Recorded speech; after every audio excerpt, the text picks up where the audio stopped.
I rushed right over here to you guys. From where exactly? That's a good, yeah. David, you want to start? Sure. David Moore, Dallas Morning News. Since this will be the last time we talk to you before you turn 30, can you talk about still playing in the NFL at that advanced age? And just the idea, I mean, it seems like a short time you came into the league, right. And now you're going to be in a camp and you're 30. It goes by fast. Super blessed. To be turning 30, going into my 8th year, playing the game that I love at the most elite level.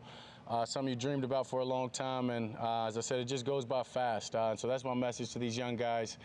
When we were on that trip to Atlanta, I think that's when it hit me. When I was out there with the receivers, working with the O2X group, they had asked, "Who's the oldest here?" And I had my head down taking notes and didn't even think to look up, and heard a couple of coughs and heard my name and looked up, and everybody was giving me crap for being the old guy. And so that's when it hit me, is in the skill position. I mean, I got Cooks beat by a couple of months, but it just happens fast. The turnover, everything, and just I think it just adds to the urgency.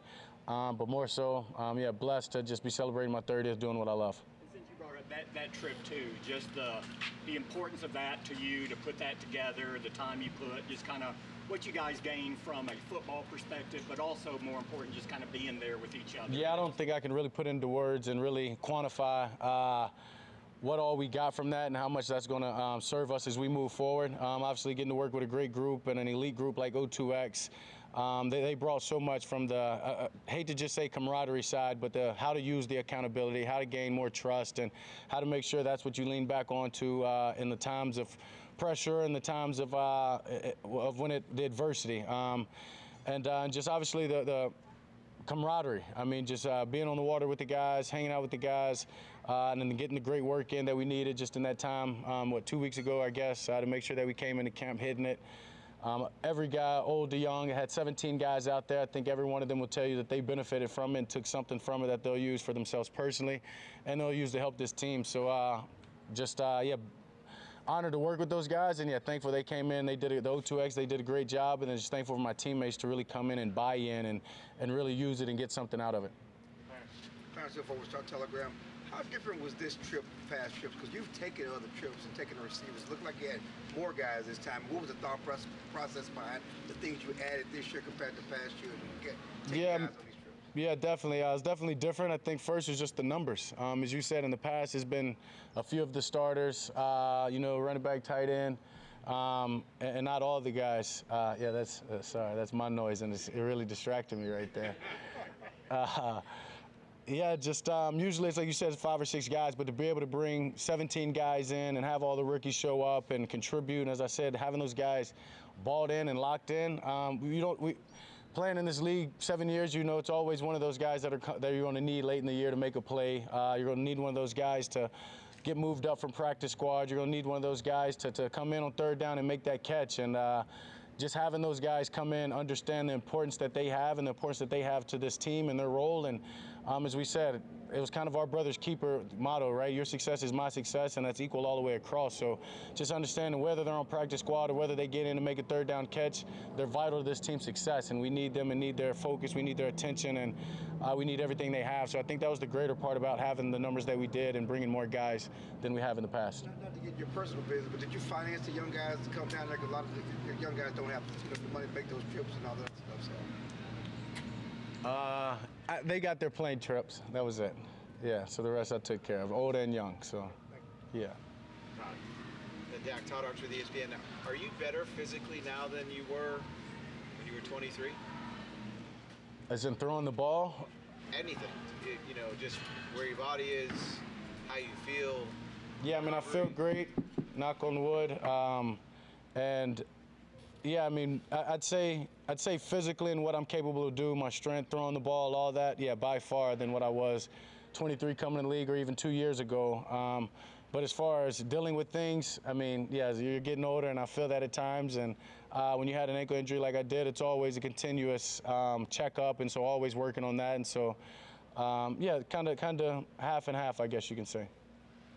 Dak, Patrick Wolf at DallasCowboys.com. Circling back to Brandin Cooks really quickly, looks like you two hit the ground running after the trade. You did a lot of work, obviously, in the building, but also outside of the building, backyard, for example.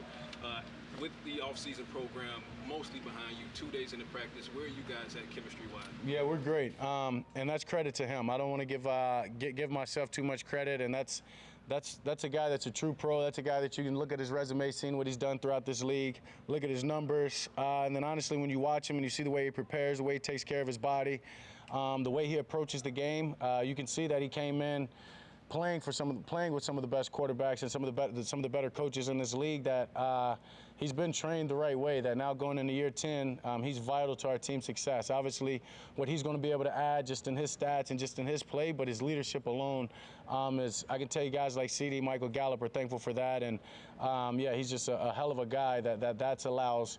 Our chemistry to speed up when he prepares the right way, approaches the right way, and every day is the same, him just being consistent. Jess Navarro's Pro Football Network. Dak, you talk a lot about the younger and older guys coming together. Jalen Tolbert's somebody that's very high on the advice that you've given him and been there for him, especially mentally through this process for him.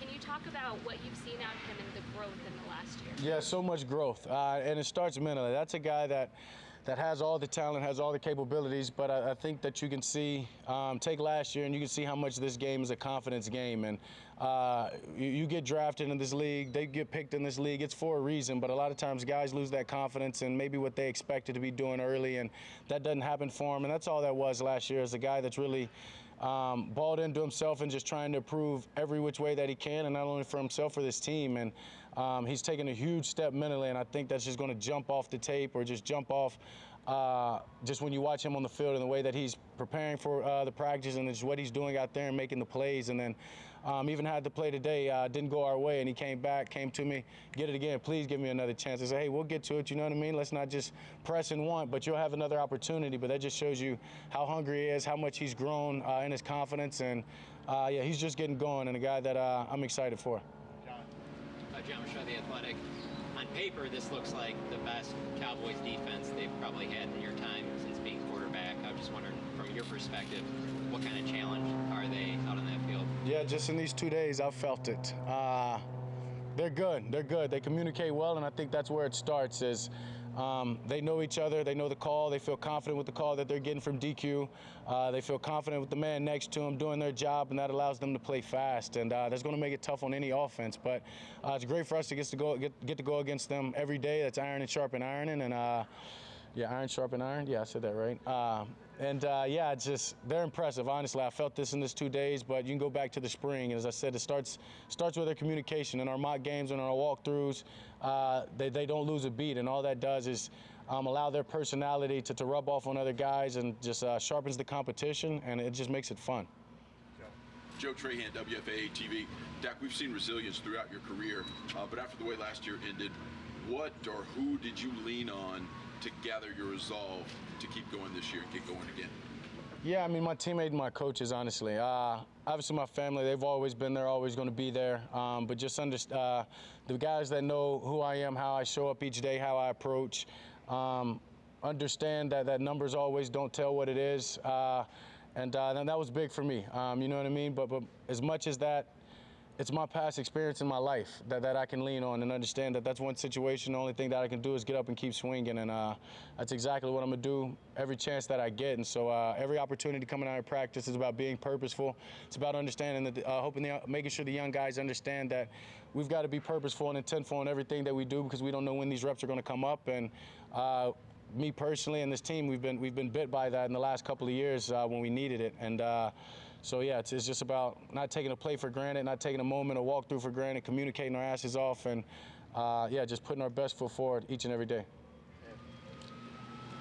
Can you describe what it's been like having Mike now as a play caller and all the time you now share together, and how you think you'll benefit from that change? Yeah, I mean, I know there'll be a lot of benefit from it. Mike's an aggressive guy, fun guy. Spending a lot of time with him, just getting to know him, understanding what he wants on these plays, what he wants in each situation. Just understanding his purpose allows me to play a little bit quicker, I guess, and a little bit more free. And as much as I've heard him say it, and he's told it to me 100 times, it's about making the quarterback comfortable. It's about putting the quarterback in the best situation and allowing him to feel free. And I feel that. I felt that all spring, and I'm feeling it as we move forward. And that's what it's about, is us keeping those conversations ongoing, so we're thinking the same, and I can just play freely out there, and making sure the guys know where to be and understand where I want them to be. And that's been a huge jump in just the details since the change.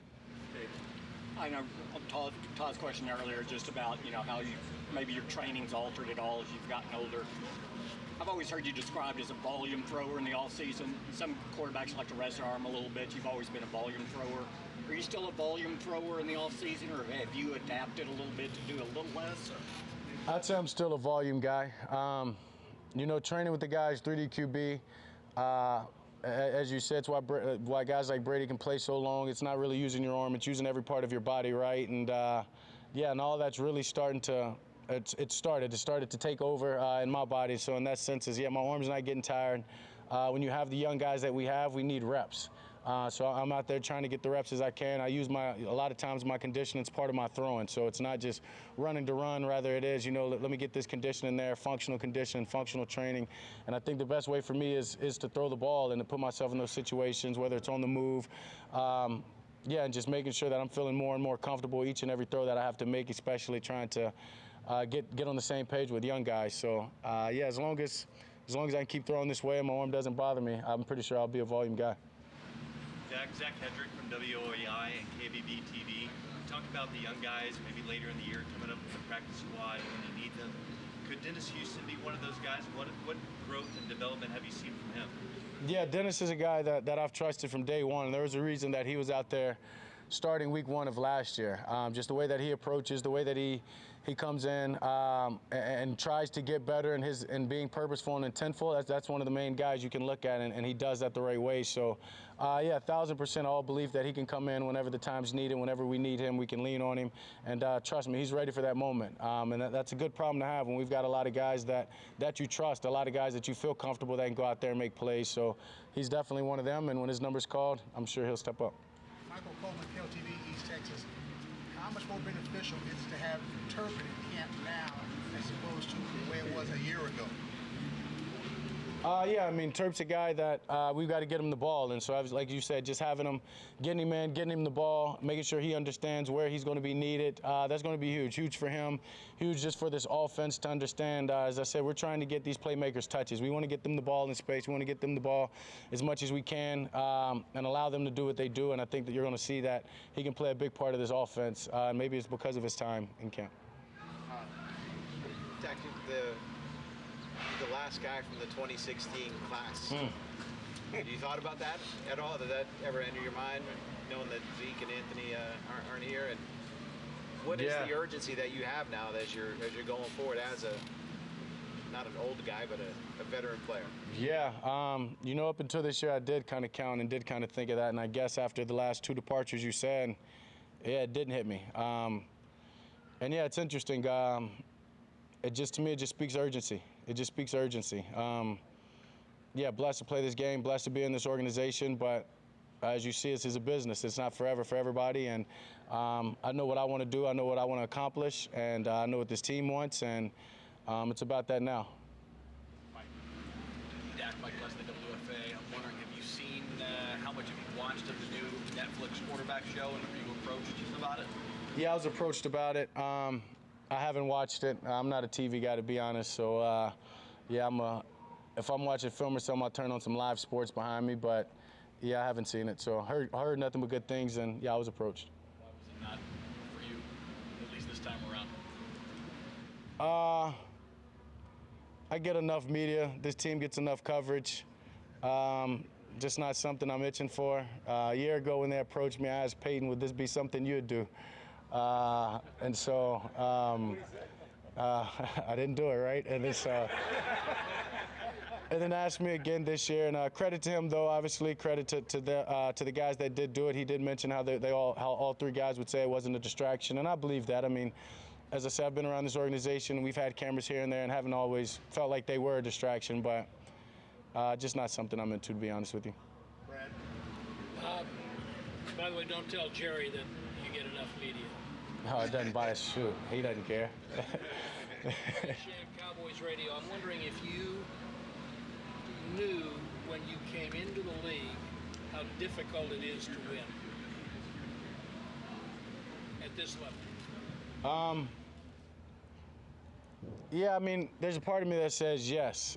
Just being a fan of the NFL, being a fan of the most elite level of football, understanding that, yeah, hell yeah, it'd be hard. But I'd say the way that my rookie year went, that kind of messed my head up. And I didn't think that it was going to be this hard that it's been the 6 years following. But I don't want anything that's easy. Never have gotten anything easy in my life. Don't ask for anything. And I'm damn sure not going to start now. So that's part of it. I was part of it. Michael Gelkin, Dallas Morning News. Those Schoonmakers missed a lot of time since the spring. How do you manage that as a quarterback? And how can that be overcome for a young player? Yeah, mentally, he's just got to make sure he's getting everybody reps. And I talked to him, making sure he's understanding. Obviously, he's able to do some walkthroughs, do some things that are allowing him to get the mental reps, that are allowing him to get a feel for what we're doing in this offense. So I think those are going to play a huge part in it. But then, yeah, I mean, the guy's got to take care of his body, got to get himself right. I mean, I've been through that. So last thing you want a guy to do is rush through something and then not be available to this team. So obviously trusting our training staff, trusting what the plan they have for him is when he's able, he'll come back and that position group, he'll come in and he'll help it one way or another. And excited for that, know how talented he is, know what he's done in his past. And so when he's healthy, when he can get out there, we'll find a way for him. So much talk about interceptions in the offseason. You had first couple of days of practice. Does it get frustrating? What's your thought process on that? Once again, just got to look at what the play is, look at the read, understand that it is football, right? Yesterday's tough. Today, as I said, it was 50-50. Maybe the ball maybe gave them a little bit more percentage, I guess. But that's part of it. I'm not going to stop being aggressive. 10 or tipped, whatever you say it is. I am going to lessen my interception numbers. That is a guaranteed. But we're trying to gain chemistry here. We're trying to be aggressive. As I said, that's who our coach is, and so and that's who I am. That's the confidence I've gained in myself, and I've worked so hard to be able to have this confidence and be able to make the throws that I'm making. So, yeah, that's just two, right? If it continues every day, come back to me, and, yeah, it might change my mood a little bit. Last one with Patrick. Circling back to Schoonmaker, obviously he's working his way back, but even from the aspect of a rookie, when you see him, like you saw him out there today at the back end of practice, he was doing mental reps, he was doing phantom drills from the quarterback position. Like, how much does that mean to you to see a rookie like that? Yeah. He's working his way back, but he's already mentally trying to get there. Yeah, that's huge, because we said it's not physical, it's got to be mental. I mean, I went through a camp 2 years ago where I didn't get any camp reps, and but I took mental reps time and time again, and it benefited me as we moved forward. I can go back to my first camp. I mean, the first half of camp, that's what that was for me, two physical reps and a lot of mental reps. And so those mental reps will pay off. And there's times when you get in there, you almost got to slow your mind down because you've been so ahead of it mentally. So you just got to get that as much as you can. Something you tell young quarterbacks, you tell young positions, every rep is your rep. So just because you're not in there doesn't mean that you shouldn't be looking at the defense, making the call in your head, and just trying to play that rep as if you were in there. And if you can do that, he's a mature guy. As you just said, you've watched him do it. He's been doing it. That's just going to allow that whole process to speed up when he gets back in and able to perform physically. Thank you.